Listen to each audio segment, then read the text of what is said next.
मैंने एक आयत पढ़ी थी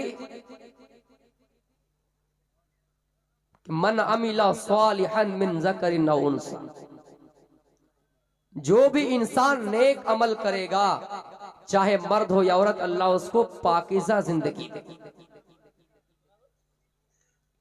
एक सहाबी जिनका नाम खुबैब आता है, किसी जंग में गए हुए थे, गिरफ्तार कर लिया गया, अरेस्ट कर लिया गया, कैदी बनाया गया और उसको कैद करके मक्के की गलियों में लेकर आया।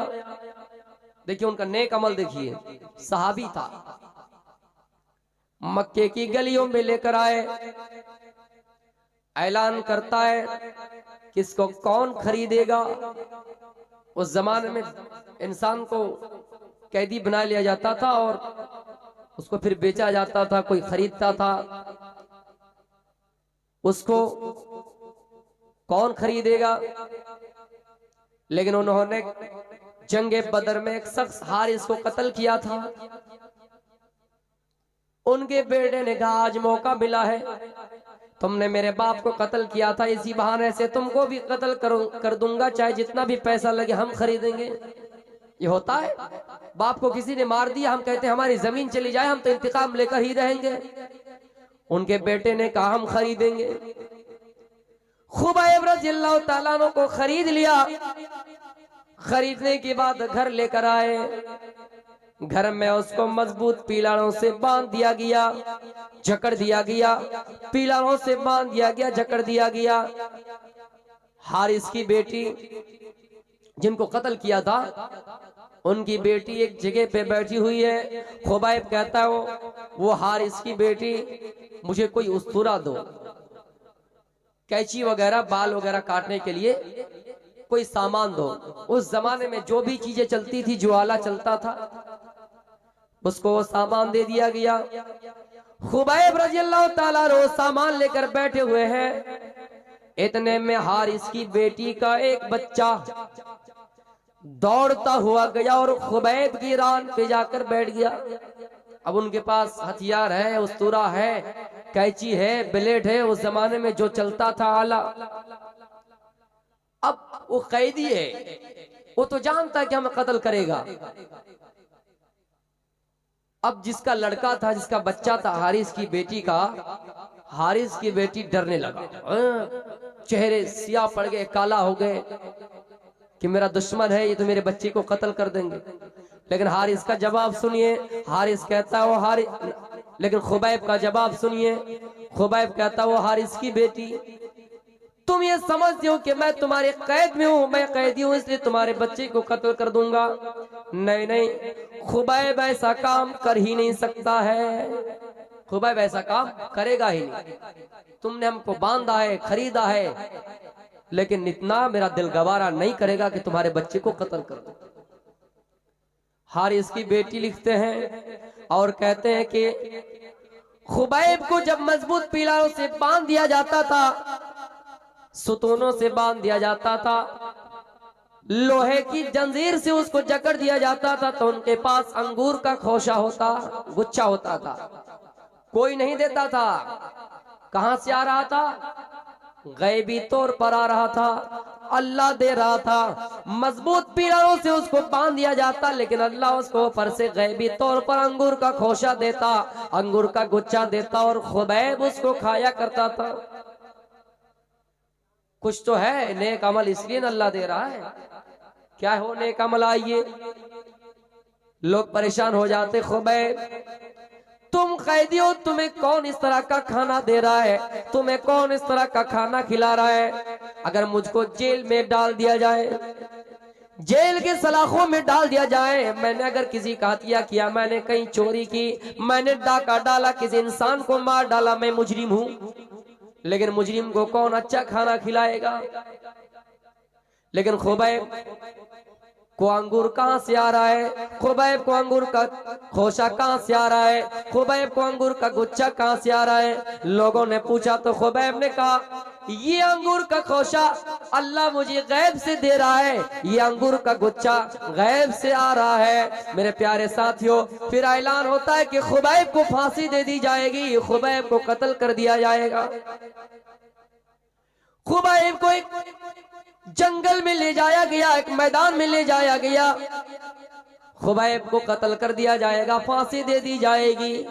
जो जेल में गए हैं वहां का एक सिस्टम है, जब किसी को कत्ल किया जाता है, फांसी दी जाती है, तो उनसे पूछ लिया जाता है कि तुम्हारी आखिरी ख्वाहिश क्या है। खुबैब को जेलर ने कहा खुबैब भी बताओ तुम्हारी आखिरी ख्वाहिश क्या है, तुम्हारी आखिरी इच्छा क्या है।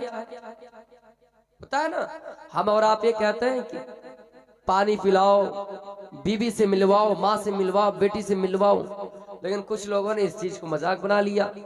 वो सोचता है कि माँ से मिलके क्या करूं, बाप से मिलके क्या करूं, बेटी से मिलके क्या करूं, मरना तो है ही, चलो एक काम करो बिरयानी खिला दो। अरे मरना तो है ही, खा के मरेंगे, कम से कम लोग तो याद करेगा कि बिरयानी खा के मरे हैं, कबाब खा के मरे हैं। लेकिन खुबैब की आखिरी इच्छा क्या थी, अंतिम ख्वाहिश क्या थी, सुनिए। तारीख के आईने में ये जुमला सबसे पहले खुबैब के लिए इस्तेमाल किया जाता है। खुबैब ने कहा मेरी आखिरी इच्छा ही है कि आए मक्का के काफिरों, मुझे 2 रकात नमाज अदा करने दो, 2 रकात नमाज पढ़ने दो। खुबैब को छोड़ दिया गया, कहा खुबैब तुम पहले 2 रकात नमाज अदा कर लो। खुबैब उसी जगह पे चटाई बिछाकर, अमामा बिछाकर नमाज पढ़ना शुरू कर देते हैं, और नमाज को इतनी शॉर्ट करके पढ़ी, इतनी मुख्तसर करके पढ़ी, इतनी हल्की पढ़ी, जिस नमाज में 10 मिनट का टाइम लगेगा, जिस नमाज में 15-20 मिनट का टाइम लगेगा, उस नमाज को खुबैब ने 5 मिनट में ही खत्म कर दिया। क्यों खत्म किया, क्यों खत्म किया? खुबैब ने कहा आए मक्का के काफिरों, आए कुफ्फार मुशरिकीन, मैंने आज जानबूझकर नमाज हल्की की, मैंने आज जानबूझकर नमाज शॉर्ट की, मैंने आज जानबूझकर नमाज मुख्तसर पढ़ी, इसलिए कि मैं अगर नमाज में तूल करूं, मैं अगर नमाज में लंबी करूं, लंबी लंबी सूरतें पढ़ो, लंबी लंबी आयतें पढ़ो, तो कहीं ऐसा ना हो कि तुम ये समझ जाओ कि खुबैब मरना नहीं चाहता है, खुबैब को इस दुनिया की जिंदगी पसंद है, खुबैब को नरम गरम बिस्तर पसंद है, खुबैब को इस दुनिया में रहना पसंद है, खुबैब को मौत पसंद नहीं है, खुबैब को आखिरत पसंद नहीं है। कहीं ऐसा ना हो कि तुम ये सोच बैठो कि खुबैब मरना नहीं चाहता है, इसलिए मैंने नमाज हल्की की, नमाज मुख्तलिफ की, इसलिए कि मैं इस दुनिया की जिंदगी से उस दुनिया की जिंदगी की तरफ जाने वाला हूँ, इसलिए कि मैं रब से मुलाकात करने वाला हूँ। इस खुशी में मैंने नमाज को लंबी नहीं की, शॉर्ट करके पढ़ी। ये अमले स्वालेह नहीं तो और क्या है। यही वजह है कि अल्लाह खुबैब को गैबी तौर पर अंगूर का खोशा दे रहा है। यही नेक अमल है कि खुबैब को अल्लाह ताला अंगूर का गुच्छा दे रहा है। कैदी है, मजबूत पिलरों से बांध दिया गया, लेकिन अल्लाह ताला गैबी तौर पर उनको खाना खिला रहा है। अमाल क्या थे? मरने के वक्त भी 2 रकात नमाज पढ़ने की तमन्ना। आइए अमले सवाल और देखते हैं। एक सहाबी जिनका नाम सलमान फारसी रज़ियल्लाहु ताला अन्हु है, एक मर्तबा अपने दोस्त के घर दोस्त से मुलाकात करने के लिए चले गए। किनके घर? अबू दरदा रज़ियल्लाहु ताला अन्हु के घर। अबू दरदा का नेक अमल देखिए, जायज नाजायज मैं नहीं बतला रहा हूं, नेक अमल देखिए। वो अपने दोस्त के घर गए, देखा कि अबू दरदा घर में नहीं है। उनकी बीवी को देखा, फराआ उम्मत दरदा मुतबस्सिलतन, उनकी बीवी को देखा। किनको देखा? अपने दोस्त की पत्नी को देखा, रिश्ते में भाभी, दोस्त की पत्नी। किस हाल में देखा? फराआ उम्मत दरदा मुतबस्सिलतन, इस हाल में देखा कि उनकी पत्नी का बाल बिखरा हुआ है, सरों में तेल नहीं है, बालों में कंघिया नहीं किया हुआ है, सही से कपड़ा नहीं पहना हुआ है, ज़ेबो ज़ीनत से रास्ताओं पर रास्ता नहीं हुआ है, खूबसूरती नहीं है, चेहरे पे मुस्कान नहीं है। ऐसा लगता है कि उनके शौहर अभी ऐसा लगता है कि उनका शौहर अभी इंतकाल कर चुके हैं।